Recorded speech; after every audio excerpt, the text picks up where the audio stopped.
Welcome to Pack Talk Podcast, episode 129. Today we're talking about conquering dog anxiety, also known as calming the chaos, because an anxious mind can be a chaotic mind. An anxious mind is a chaotic mind.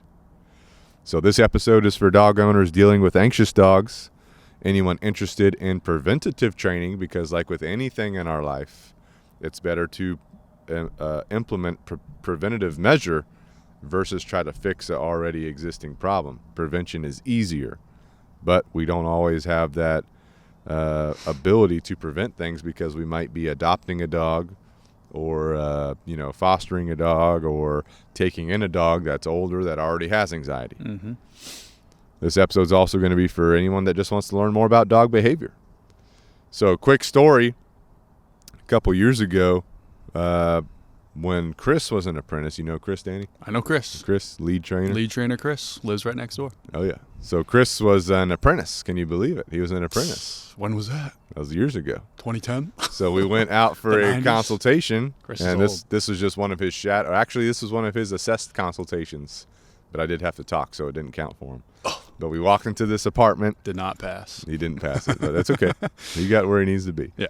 But there's this German Shepherd. You know, we walk into the house, this thing is going crazy. It's pacing all over the place, cannot sit still, constantly spinning, chasing its tail, drooling, eating its own tail. It's like chewing its tail to where it's like fleshy, eating the walls in the house. You know, there's holes all over the house. What?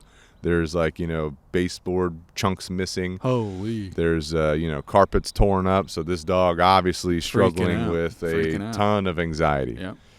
And, we got that dog into training, and that was a learning process for Chris especially, because Chris didn't think this dog could be trained. What? And I'm like, hey, this dog's got anxiety. Obviously, it was an extreme level of anxiety, but the dog has anxiety, so we had to rehabilitate that dog. We rehabilitated it. It took about 4 weeks or so of training, and then ever since then, the dog's been living an amazing life with the owners. We still see them at our alumni group classes every once in a while. And if you see him, you'll know him. You'll see I've him, seen him. You've seen I've him? seen Charlie. Okay, Yep. you've seen him. The German Shepherd. Oh, I've yeah. seen him. Okay. Good dog. Yeah, so the Good owner, dog. Came a long Bobby, way. the Bob is serious. Bob's all Bob business. is serious. And Bob's a Vietnam veteran, too. Oh, so hell he's yeah. seen some shit. Oh, hell yeah. And I think he was a cop in New York. Oh, hell yeah. So he's seen He's some got shit. some life experience. Exactly. Good So, to go. But ever since then, they've been living a great life. So that dog went from extreme anxiety to living a nice, calm, peaceful life, right? And, of course, that has to be maintained over time. But Bob's done a great job maintaining that and having a good time with Charlie. So that's just one story of what you can do with some anxiety. Obviously, we're going to go into some details on how you can resolve anxiety. But first, if you're listening for the first time, you don't know me, my name's Chad. Today I'm here with Danny. We're both professional dog trainers at Canine Revolution Dog Training. We specialize in dog behavior, dog psychology, of course, dog training. People think it's all one thing. It's not really. You could be talking to a dog trainer. They don't really know dog behavior, which is kind of interesting that you could call yourself a dog trainer. Red flag. Right. Major red flag. Exactly. We've helped people all over the United States. We've helped people all over the world achieve the best with their dogs. So that's what we're here to do today, give you some information that will hopefully help you, especially if you're dealing with anxiety. So what we want to cover today, we want to talk about what anxiety is. We want to talk about how you can recognize anxiety, especially in your dog. And we want to give you some practical training techniques that you can use to help your dog overcome anxiety. If you are a routine listener of the podcast, you probably heard on a previous episode Danny's story of his own dog, very anxious, right? And he kind of talked about how he worked on his own dog. So what is anxiety? Anxiety at its root is a feeling of worry, uneasiness, fear, and or nervousness. Some of this can be interlinked with what we call insecurity, which we'll do in a future podcast episode. Anxiety can be genetic. It can be learned. It can be a combination of both. Like if you have a dog with some genetic anxiety that over time is practiced and learned into stronger escalations of anxiety or anxious behaviors. And you wonder sometimes how a dog can have genetic anxiety. Well, If the dog is born to a mother that is anxious, the dog picks up traits from its mother. It picks up DNA, obviously, from its mother. And if the mother's anxious when she gets pregnant and while she's pregnant, those pregnant genes transfer to that puppy, or some of the puppies, not all the puppies. That's one of the things that's interesting about dogs, is they have multiple puppies. Not all puppies will be the same. They're going to be different puppies. Not all the same genetics. Exactly. So they can get some genetics from their mother. They can get genetics that are passed down from a grandparent. But also, if they're born to an anxious mother, now they have the genetic footprint for anxiety. That mother performs anxious behaviors while the puppies are still with her, for the first 6 or 8 weeks of their life. So they're learning anxious behaviors from their mother, and that sets the stage for the rest of their life. Of course, a lot of this can be reversed out with proper training and rehabilitation, but this is how a lot of this stuff happens. And if you take a dog that is born to a mother, non-domesticated, in the woods somewhere or out in the land somewhere, that mother might be anxious or fearful or uneasy because there's different things that happen every day. She's got to find constant shelter. Cars going by on the street, that could create some anxiety for her. Trying to get food, that could create anxiety for her. People chasing her to try and get her, that could be anxious for her, right? So these are all reasons why mothers are anxious, and then they pass it on to their kids. Also, if you have a backyard breeding situation, a lot of that can be anxiety can be developed there. Think about it, a backyard breeder, they keep a dog in like a enclosed area. They don't provide mental, physical exercise or stimulation to them. And so that dog, that mother, is pent up, has a lot of pent up energy. Stressful environment. Stressful environment, so that creates anxiety. That gets passed on to the puppies. That's why it's very important to make sure you do not support backyard breeding. We need that to go away, and the only way for it to go away is to not support it.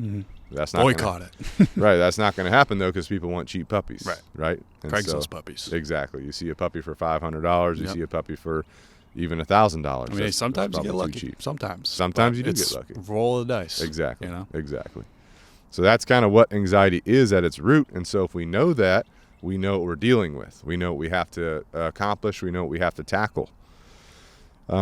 Because you don't just want to put a Band-Aid on something, right? You don't just want to treat a symptom. You want to treat a root cause when you're working with the dog, when you're rehabilitating a dog. Don't medicate and isolate. Exactly. Address it. Exactly. So some common anxiety triggers for dogs can be, a common one, separation anxiety.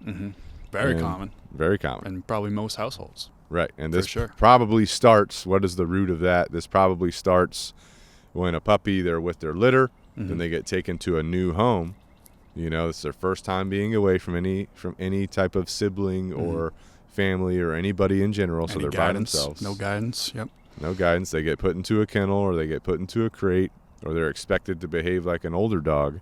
And so they start whining, and then the person that has this, oh my gosh, they go get the puppy, they pull it into their bed. They want to interact with me. Right. And so we're not teaching the puppy to learn how to be by themselves. Right. We're teaching the puppy that when they whine, when they make noise, if they're uncomfortable, they're learning. Right. They get affection. They get to be with you. They get to be in the bed. And I'm not saying to not do that stuff. I'm saying be careful. Know what you're doing. Right. And I'll say I was bad. I got Bane. When he was a puppy, dude. He was a tiny little puppy. He's whining in the crate. Everyone confused him for a wiener dog. He was so small. And Sarabi, my older dog, Bane, was like so small he could walk underneath her. That's how small he was. But so like the first night, put him in the kennel next to the bed. He starts screaming. He starts whining. What I do? I got on the floor. Start singing to him. Start singing to him. Lullabies. Feeding into the anxiety. Of course, I'm feeding into anxiety. He's creating learning, anxiety. When I whine and complain, I get sung to. Exactly. Woo. Exactly. And then you know what? Shortly after that, I was like, oh, he doesn't need to be in his crate. He can just sleep in the bed with us. Yeah, not good to go. And then one time, I remember he was on the bed with us, and then he just decided to jump off, and we lived in an apartment. It was like a one-room apartment. There was no rooms. It was like the room, and then there was a bathroom. That's all it was. Downtown San Diego. And so he jumped off our bed, which is like a pretty tall bed, and smashed into the hardwood floor and screamed. And I was like, oh, shit, did he just break his neck or something? But he just got up and walked around. I was like, holy shit, dude. He jumped off this freaking bed. He's tiny. And jeez. boom, dude. Smack nosedive, dude. Oh, my God. So Horrible. separation anxiety can be a common anxiety for dogs. Mm-hmm. You know, they can have different anxieties or fears around things like fireworks, thunderstorms, loud noises. This is a common thing a lot of people deal with. And some of the stuff I see online for how people are dealing with the noise, like fireworks, thunderstorms, is crazy. Mm-hmm. They got the blanket thing they wrap up. Oh yeah, they got the CBD, the little security blanket, security jacket. They got the thunder shirt. Yeah, you know, it's keeping them tight, Makes them feel secure. That's gonna help them. Yeah. They got like earmuffs and shit, dude. They put earmuffs on dogs. Or they trazodone their dog. Or they trazodone the fuck out of them. Not good to go. Right. No. There's other anxieties like social anxieties, like busy places, strangers, other dogs, things you're not familiar with. Those are social anxieties. Mm-hmm. Social anxiety could also be like a interaction with people. Like the dog is like anxious about interactions, doesn't know how to interact. So what does that do? The dog starts to try to figure out how to interact with people. Depending on the dog, they might start jumping. Mm-hmm. They might start mouthing. Mm-hmm. They might start growling. They Barking. might try to run away. They might be barking and stuff, Traveling or disturbance of daily routines and rituals could create anxiety trigger.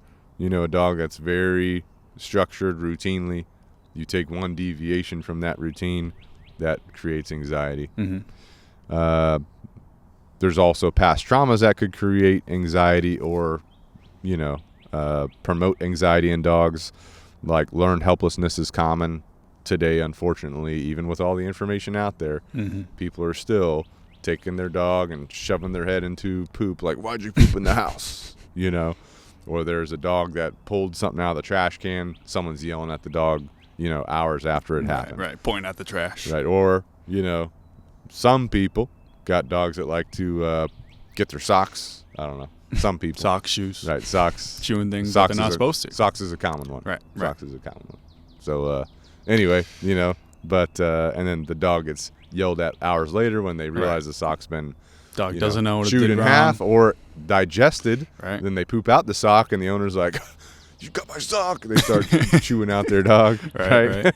Making the dog more anxious because it's getting yelled at. Doesn't know why. Or maybe if a dog wants to get a sock and can't get a sock, maybe that creates anxiety because it's used to eating socks. Very true. Yeah. Learned anxiety. Or you got a dog, you're giving it a bath, but you turn on the water too hot and you accidentally burn the dog with hot water. Mm-hmm. Now you create anxiety about taking a bath. Yep. Getting bathed. Yep. That's learned anxiety, right? So those are all common triggers that we see with dogs with anxiety. I mean, a lot of things too is like, humans, us as people, feel the same things. Our routine, our rituals get, messed with. Mm-hmm. We, we're moving or we're, going to a party, meeting different people. Mm-hmm. All these things, we feel the same way. Your dog's going to feel the same type of stress that us as humans would feel with, uncomfortable situations like that. Mm-hmm.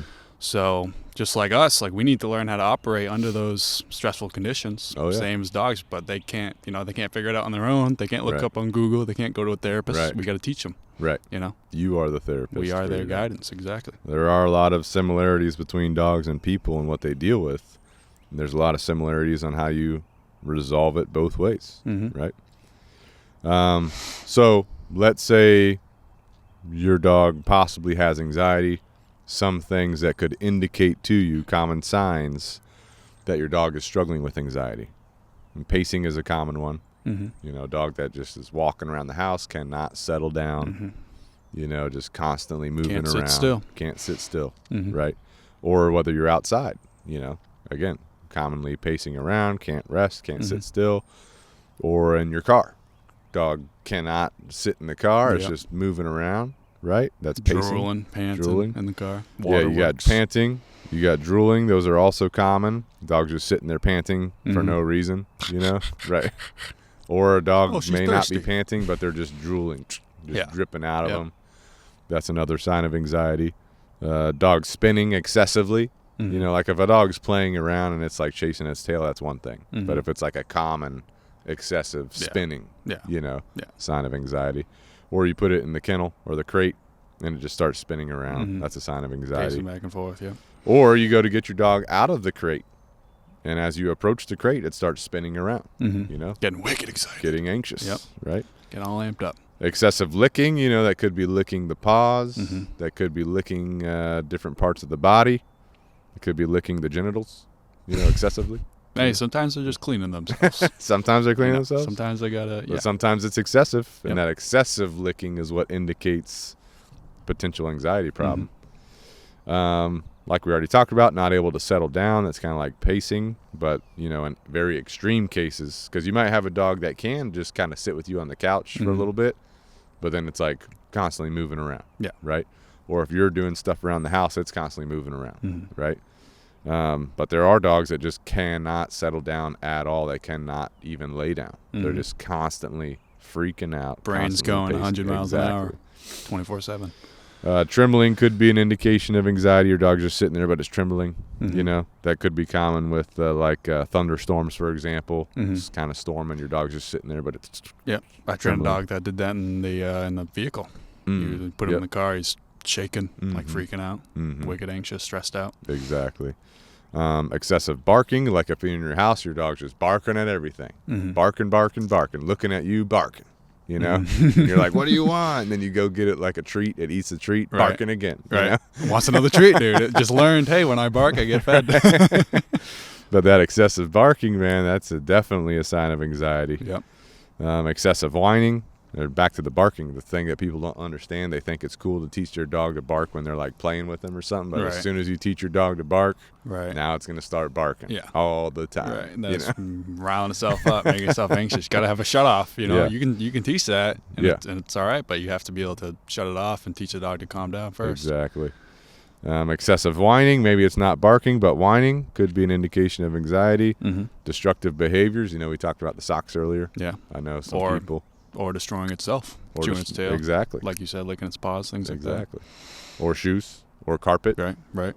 Or baseboards. Drywall. Baseboards. I had a dog in training one time, and one night while it was in training, I came back in the next day, and there was a hole in the drywall because it had reached his paw through the kennel, and it's like just scratching at the wall. Trying to dig out. Jesus. Also, my dog, Georgia, the people that had her before I got her, she was eating their house apart, eating drywall, eating carpets. They were replacing their carpet all the time, eating shoes, all that kind of stuff. Eating the kennel, busting out of the kennel. Eating the kennel. My dog did that when I first got her. Avoidance of certain things can be anxious, you know. It can be rooted in anxiety sometimes. Hiding from things, that can also be linked to insecurity, probably a stronger indication that there's more insecurity than anxiety. But a lot of things with anxiety and insecurity do overlap. They do intertwine. You got to figure out when you have a dog that has both anxiety and insecurity, which one is the more serious problem that you need to address first. Then you have body language like tail positioning and head positioning and things like that that could indicate anxiety.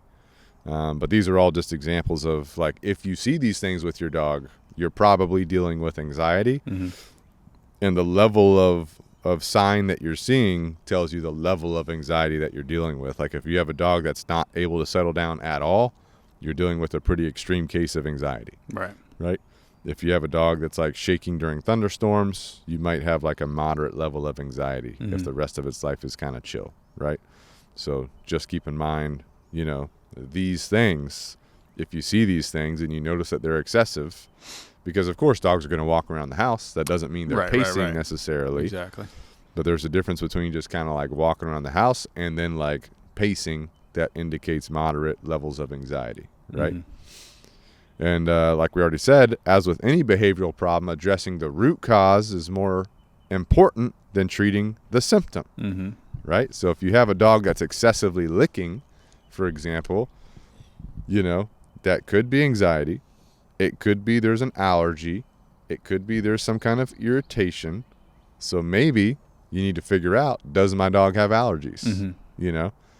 If my dog has allergies, maybe I need to modify its food, and just stop feeding kibble because that's what's causing allergies, and just feed raw. Right. I mean, one thing with that is like, is your dog itching all the time, or is it only doing it in the crate, or only doing it in the car, or only doing it in a unfamiliar environment? It's like that's a key too, to know for sure if it's allergies or something to do with anxiety. Yeah, itching is a good one because your dog might not be itching.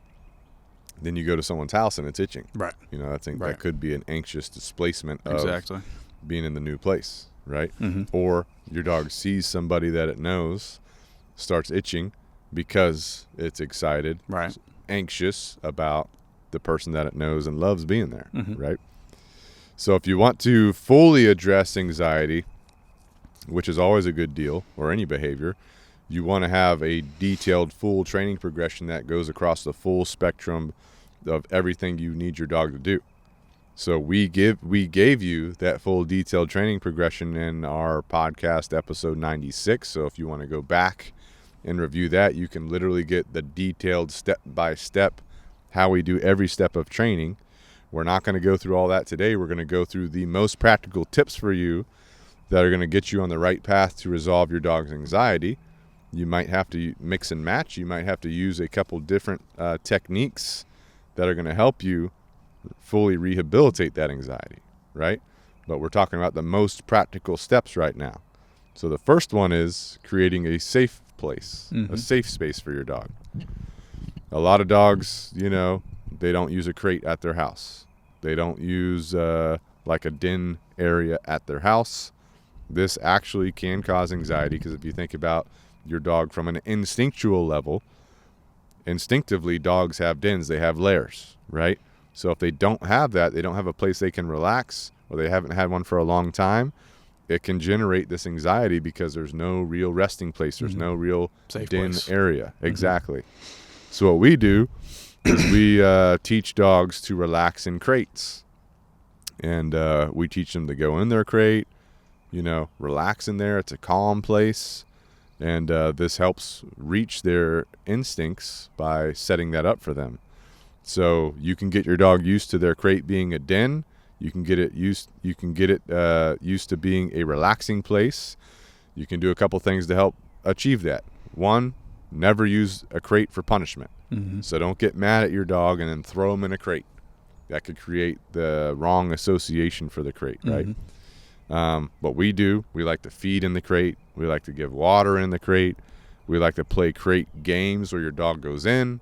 Maybe you reward them with food. They come out. You reward them so you can use it during your like low arousal play time as well to generate a good association to the crate.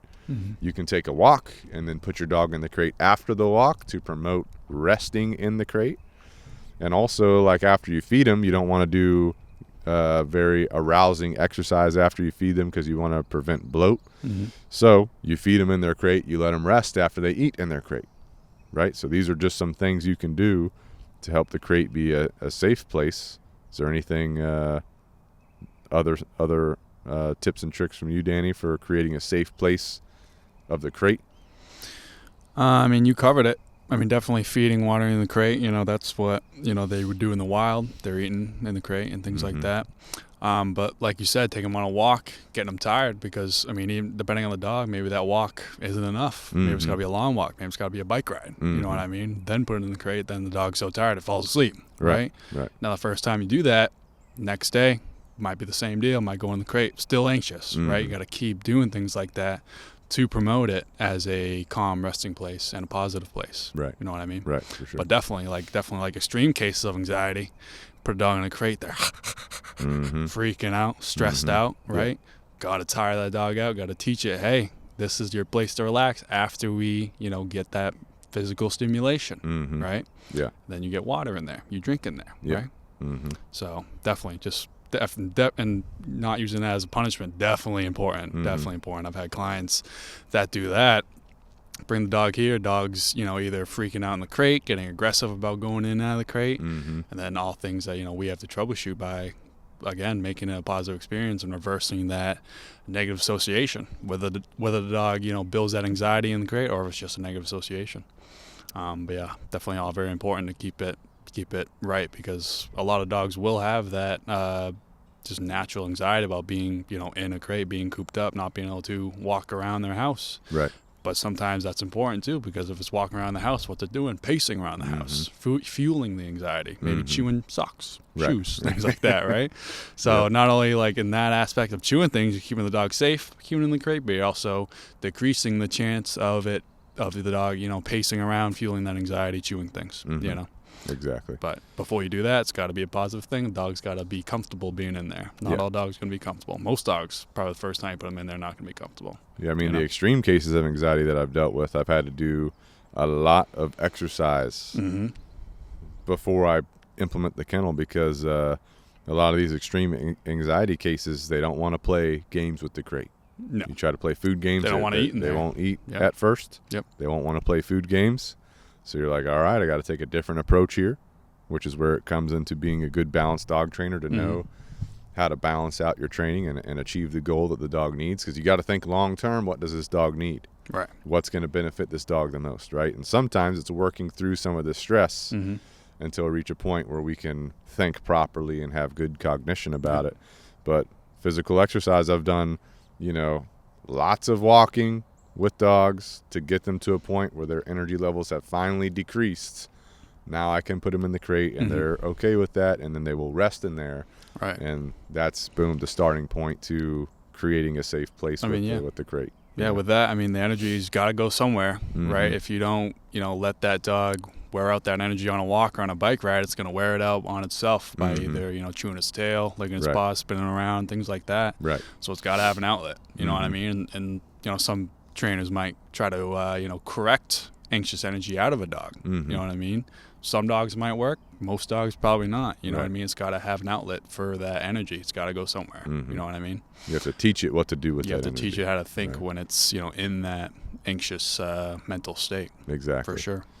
The next big thing that helps with dogs with anxiety, or any dog in general, is routine and ritual.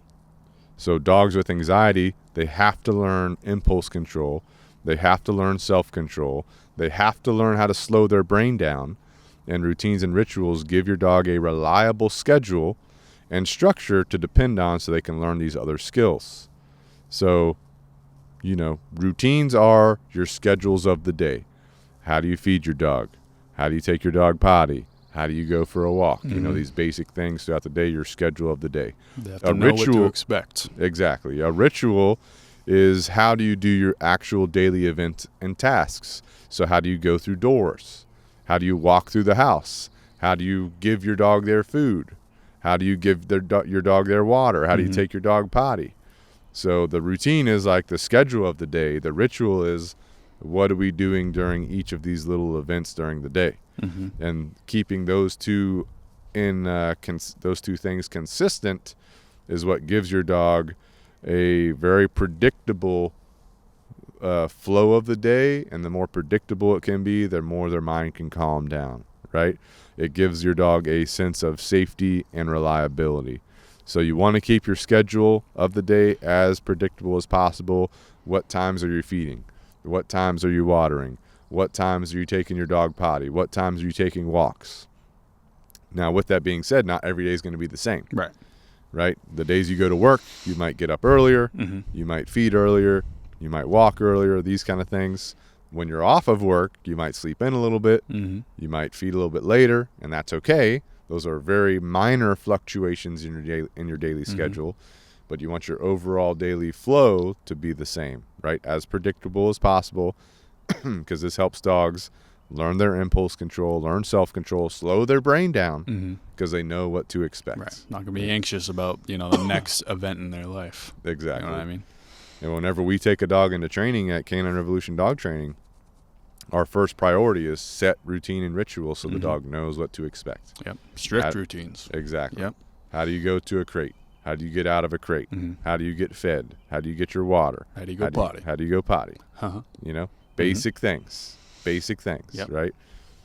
We make it so basic that the way you walk with the dog same way is patterned, right? So the dog predicts where they're going, where they're going next, where they're coming back. I mean, some of the dogs have been here for a while. You might be able to just let them out on their own, and they might just do their thing, go through the loop, come right back in Dogs to will eat. start to predict. They'll start to like pull you, or they'll try to like start taking you or guiding. They're like, hey, we're going this way. You're like, actually, we're going this way. You know, you change it some up a little dogs bit. like to potty in the same place, you know, or like some dogs like to potty in the woods. Some like to potty in the grass. You know what I mean? So all those things, it's going to be different per dog, but relatively the routine is going to, you know, be the same depending on, you know, your day-to-day life. Well, talking about pottying, if a dog has like too much potty area, that can cause anxiety. Yep. Or if the potty area is too busy with traffic, because dog potty is like Facebook.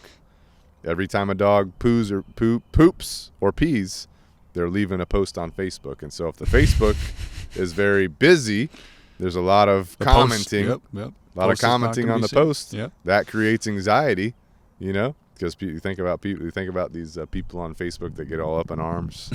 You know, they're commenting back and forth with somebody. They're anxious about arguing. Stuff, you know? So some dogs, you know, that builds anxiety because there's too much going on, right? Versus if they have like a little spot off to the side where they have their own Facebook posting area, you know, Facebook group. Yeah, they have their own Facebook group. There's no anxiety about that, right? So you got to think about even a busy potty area could not help a dog anxiety, right? It's a good analogy. Exactly. Well, you know, the Facebook groups these days, they get crazy. They definitely get crazy. Especially the HOA groups. Oh, yeah.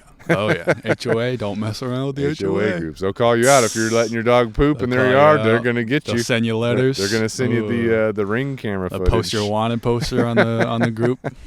Jesus. Pick up your dog crazy. Poop. Pick it up. All right, the next important step to helping your dog with anxiety is going to be mental, physical exercise. So all these practical tips we're giving you, they all intertwine.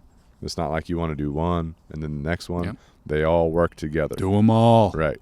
So mental, physical exercise, when a dog has excessive energy levels, their anxiety can peak. It can actually get worse. Right. If you have a lot of energy, you don't know what to do with this energy, you're going to start doing crazy things. Yep. Right. Proper energy balance is going to be critical to helping a dog overcome anxiety. So that's going to be mental exercise, which is an example of that would be like doing some training, like obedience training, right? How to sit, how to lay down, how to go to a place, you know, how to walk through a door, how to do a downstay, right? Physical exercise, an example of that would be like just walking, you know, walking your dog. Bike rides. Bike ride. Hell yeah. Playing fetch, golf carting your dog, you know, teaching your dog to walk next to a golf cart. Run next to the golf cart. Exactly. There's a lot of golf cart communities these days. Yep. And so, you know, teaching your dog to walk next to the golf cart, very important. Right. Or also mental and physical. You know, if you combine this, if your dog, you know, is off leash trained, go on some trails, let your dog be a dog basically, right? Let it sniff around, let it walk around, let it want to run around. As long as you got that recall down. You know, got to be able to get your dog back. Got to have that safety factor. Worst comes worst, exactly. But another thing about mental physical exercise is we've even done a couple of videos on this on YouTube, brain games, challenging your dog's brain, right? So if you want to learn some of those, you can go to our YouTube channel and get a bunch of physical and mental exercises that you can do with your dog. You can do it in your house on a rainy day or a cold day or a hot day, or you can go outside and do it, right? So there's a lot of options there. That's very important because you're teaching your dog what to do with their energy, how to utilize their energy. Right? It's got to have an outlet. Next practical tip would be downstay place. That's going to be a calming behavior, right? So a downstay is obviously your dog laying down and staying there, right? Place is obviously, or not obviously, some people might not know, but place is your dog goes to a specific location. We use pet cots. Go to a pet cot, lay down, stay there. So it's basically a downstay on a specific location. So the downstay is a calming behavior. The place is a calming behavior. So the more you implement that, the more you can help your dog calm down. And this is often a challenge for anxious dogs, right? Because they don't know how to settle down. You got to teach them. Got to teach them. Got to train them. This is where your patience comes in. Yeah, exactly, right? You can't get frustrated, right? You get frustrated, you get anxious, your dog's going to reflect that. Exactly. You know, so it's very important to be calm with your dog, even when they're pissing you off. You know, they're bouncing off the walls. You got to hone it in so you can hone your dog in. You know what I mean? But I mean, just bouncing off of that real quick, something that I'll do with Macy, my dog. She will come out of the kennel. She's amped, right? She's wicked happy, right? First thing I do, down, stay, or spot, you know, or place, whatever.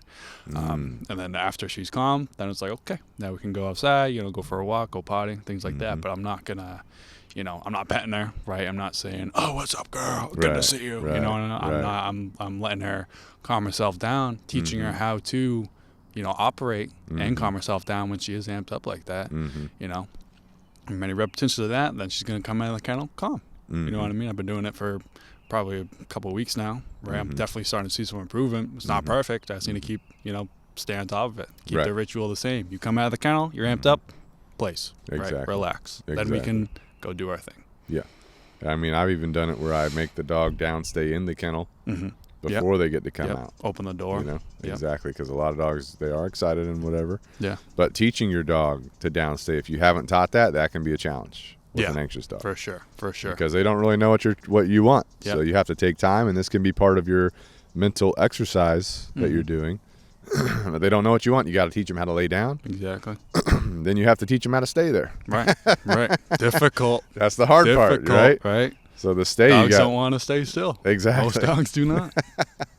They've never learned how to do that. No. That's impulse control at the finest level, right? Yeah. I mean, hey, impulse control is wicked important, especially high energy dogs, even like reactive dogs too, you know, or dogs that are fighting in the home. A lot of that revolves around impulse control, right? So one thing that I did with Macy, you know, when she was struggling with some reactivity, like I said, impulse control. So I did a lot of like basically like simulating that mindset and that high arousal mindset of like having her brain moving that fast. I would use toys, right? I would use tug toys, use you know, balls and things like that. Once, you know, she was really good on like a downstay command, things like that, I might, you know, I'd have the tug toy and waving it around her face, right? Throwing balls around, holding her to the downstay. And at first, might have her on a leash, right? So she can't get there, right? You know, if she gets up, she, you know, essentially corrects herself with the leash. Right. And, you know, first saver, collar, right? Hold her to that downstay, good, right? When she holds it, yes, now go. Now I'll throw the ball. Now you can go get it, right? That's, again, just simulating that mindset of the brain moving so fast, but still, you know, teaching the dog how to slow their brain down and operate and think clearly when it's in that high arousal scenario. So it works in, you know, multiple scenarios, multiple, you know, different types of dogs, and multiple different types of behaviors. That's a great way to do it, you know? Whenever you're teaching your dog to downstay, teaching them to lay down is easy. Teaching them to stay is harder. So you got three aspects of the stay. You got duration, distance, and distraction. We've got videos of this on how to do it on YouTube.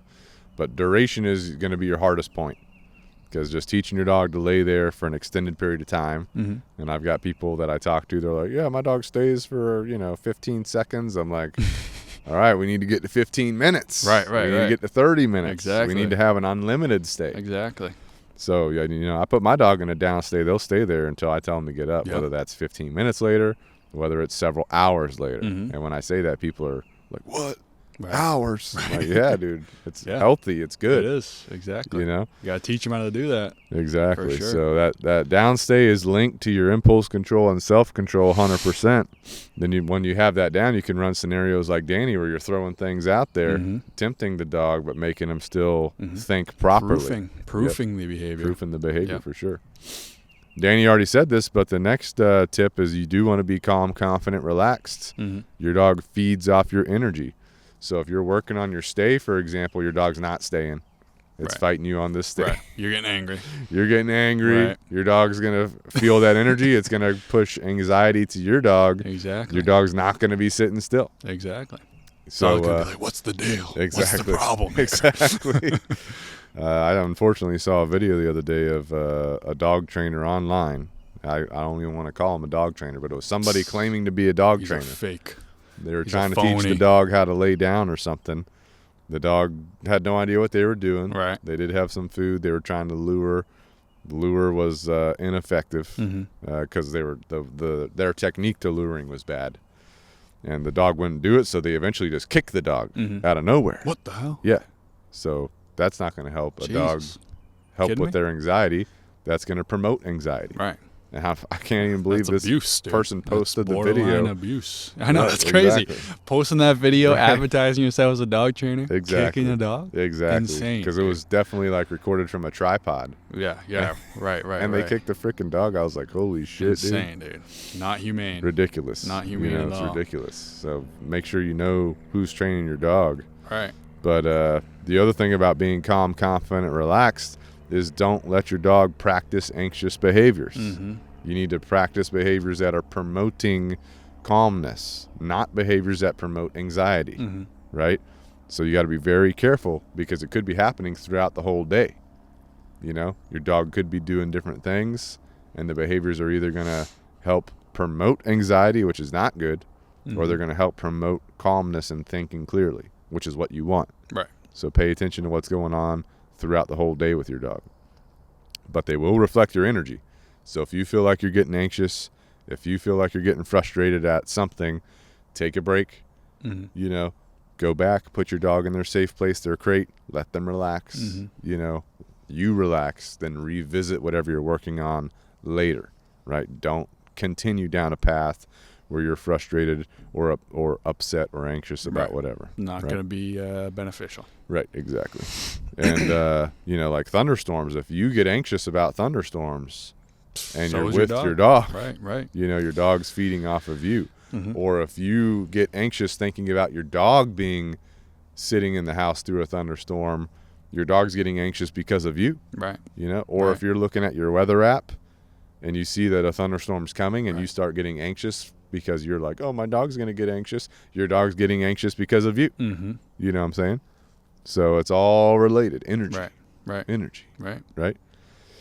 All right. Last thing, don't be afraid to ask for help if you need it. Yep. So a professional can guide you, but it needs to be a vetted professional. You don't want this person that's going around kicking dogs. Blowing air horns. That's not going to help you. It's not right? going to go. It's not going to help you. No. There is the potential, you know, a lot of people will go to their vet and ask for help with anxiety.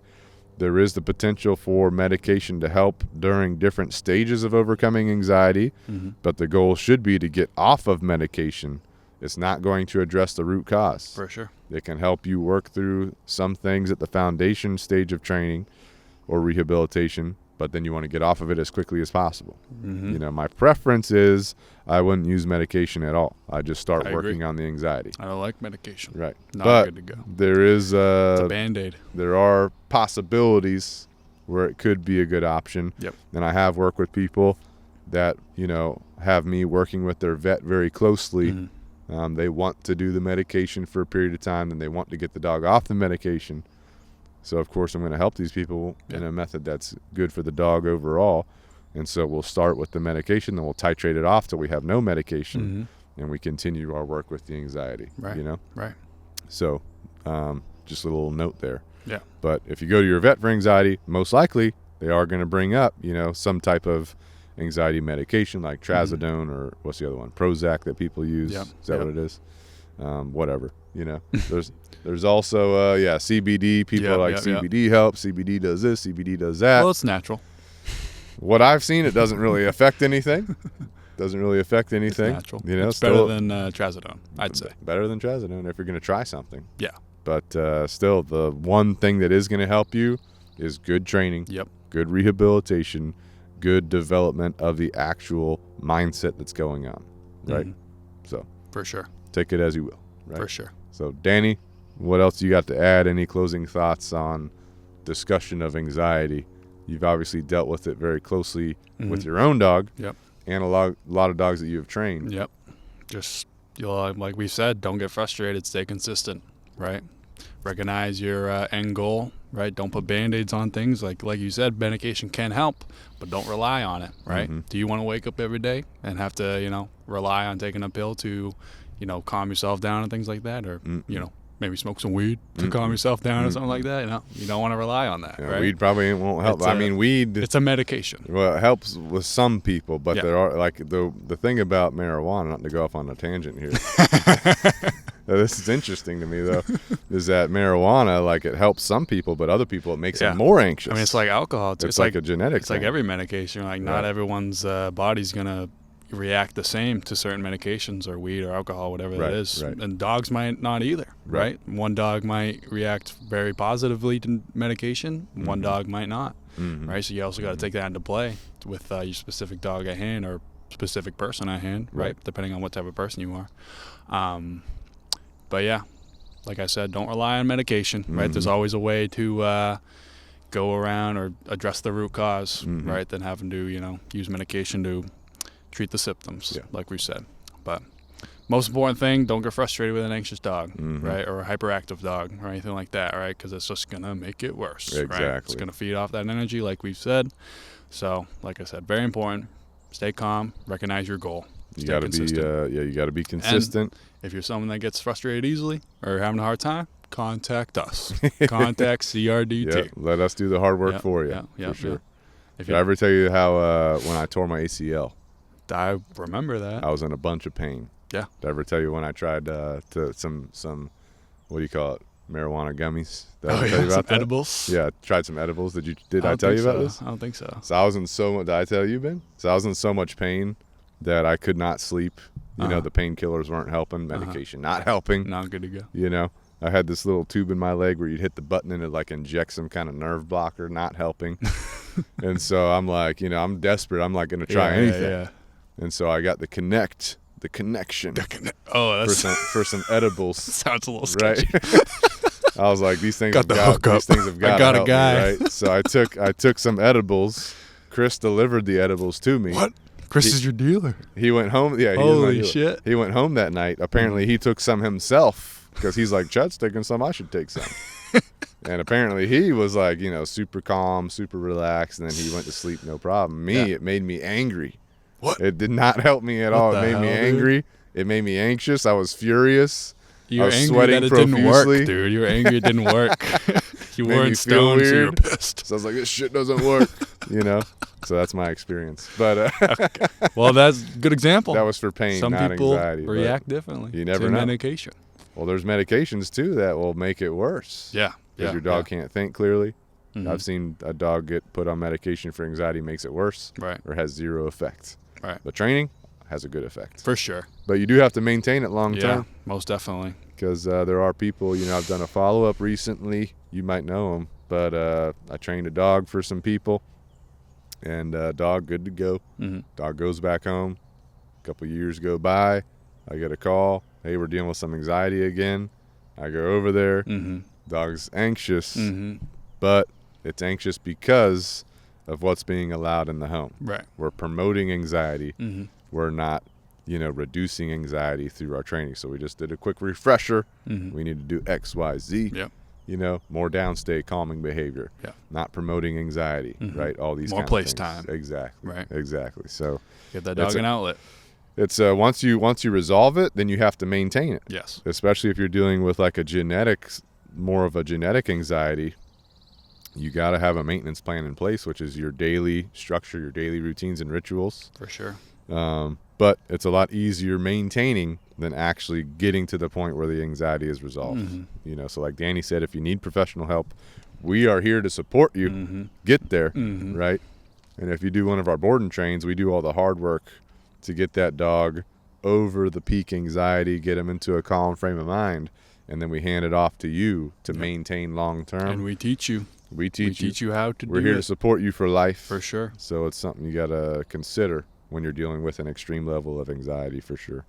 Because also, if you're the one dealing with an extreme anxious dog, it takes a toll on you, you know, because number one, you hate seeing your dog in that state. Number two, stresses you out. Exactly. Like that. Number two, the amount of work that has to be done to get over that peak anxiety and into a maintenance phase of working through it the rest of the life is insane. So you got to be 100% dedicated. You got to know exactly what you're looking for, and that's where good expertise comes in. So, but yeah, anxiety with the dog, you don't want, obviously it's not helping your dog. It's not healthy. No. Right? The more the dog practices that behavior, that anxious behavior, it's going to keep doing it. And if we're thinking about longevity for our dog, that's taking a toll on it. Yeah. Because of the stress hormone that's getting pumped through their body. Taking years off their life. Exactly. Stress. Exactly. More gray hairs. So if you guys do need help, we've got Canine Revolution Dog Training. board and train programs. We've got private lessons. We've got virtual lessons. If you're not close to us and can't get your dog to us, those virtual lessons can help. So reach out to Canine Revolution Dog Training. Let us know what you're dealing with. We'll talk to you. We'll tell you what we recommend, and then we can go from there as far as support. Our phone number is 843-213-2676. Email info@caninerevolutiondogtraining.com. All spelt out, super long. So our next affiliate is Canine Revolution Apparel on Amazon. So we got a lot of goodies on there for you. Goodies. If you want a Canine Revolution logo hoodie, get the heavy hoodie. You want a Canine Revolution logo shirt, get the shirt. Mm-hmm. We got a bunch of color flavors options on there for you. You look at the colors. Color flavor. Like, that's a flavor. Right? You got like the raspberry, the blueberry. Okay. Exactly. We got chicken shirts. We got guinea shirts. Oh, yeah. We like guineas. We got, nice pity shirts. Oh, yeah. We got, the pirate skull shirt, the pirate dog skull theme shirt. Good gym shirt. Good gym shirt. Matter of fact, nice pitties. Uh-huh. Trained a dog recently, a pitty. You know her. Pip, her owner, got a nice pitty shirt. Hell yeah. Yeah, hell good yeah. to go. I remember that. She did say she bought that. So she's on the path. She's definitely She's on the supporting path. herself. She likes it. She's supporting the podcast, too. And she's supporting her dog. Hell yeah. And she's supporting nice pitties. Hell yeah. You know what I'm saying? Nice pitties. Oh, right? yeah. We like some nice pitties. Exactly. Hey, now. Ben? Ben? Ben's got some nice pitties. Yeah, for his sure. pitties might be the pitties on the shirt. You never know. I think they are. Yep. I think you're right about that. So Canine Revolution Apparel on Amazon. Check it out. We're also affiliated with We Feed Raw. Mm-hmm. So if you really want to work on your dog's overall health, their overall mental well-being, Life longevity, you'll get them on the optimal diet. That's going to be a raw diet. Mm-hmm. WeFeedRaw.com, discount code Canine Revolution, all spelt out, all caps, no spaces. They get you 25% off your meal plan. We Feed Raw just came out with some new and improved product. They've got the freeze-dried raw. So what this is it makes it convenient to feed your dog raw food. Because you don't have to freeze it. You don't have to refrigerate it. It comes in a bag. You can travel with it. You just scoop it out like you would kibble. But it's not shit kibble. Nope. It's good for your dog. Right? Hell it's yeah. freeze-dried raw. Mm-hmm. So they just rolled that out. So that's super exciting. I'll be doing that when I'm traveling, right? I'm going to incorporate a little bit just to see how I incorporate it with the rest of my raw. And you could use it for training, too. Mm-hmm. You could take that raw piece and use it for your training. That's expensive training treats right there. Yeah, we got to check the price on it. But it probably will be more expensive than your kibble. But you know why? Because kibble, it's the best. Well, it's the best. Top tier. But top also quality. Kibble, shit. Kibble. Not good for your dog. Processed. Not good for your dog. Shit Processed. food. Not good food. Humans shouldn't eat processed food. Exactly. Neither should your dog. Neither should your dog. So you get your dog the healthy ingredients they need. Exactly. But the We Feed Raw, all their stuff is formulated by a PhD dog nutritionist. Mm-hmm. So we know that they're getting the proper vitamins, minerals, everything your dog needs inside this food. If you try to DIY raw dog food or DIY dog food, you could miss out on some stuff that your dog actually needs. Because We Feed Raw, it's like a ground beef. Looks like ground beef, but it's got bone in there. Bone marrow, organ meat, all this kind of stuff. So it's good to go. Nice. All right, so check that out. We've also got caninesupersupplements.com, letter K, number 9, supersupplements.com. This is great to incorporate with your raw food, but if you're still feeding kibble because you can't afford raw food or the budgetary constraints or whatever your constraints are for getting on raw, this is what you add. This is essentially a powdered raw food, right? They've got beef liver, they've got bone marrow, they've got powdered coconut milk, they've got powdered pumpkin. Everyone likes pumpkin, right? They've got powdered bone broth, which is good for your dog. They get collagen, lots of amino acids, lots of other ingredients. They've got a ton of different formulas. They've got the joint support, they've got the multivitamin, they've got the weight gainer, they got the puppy formula.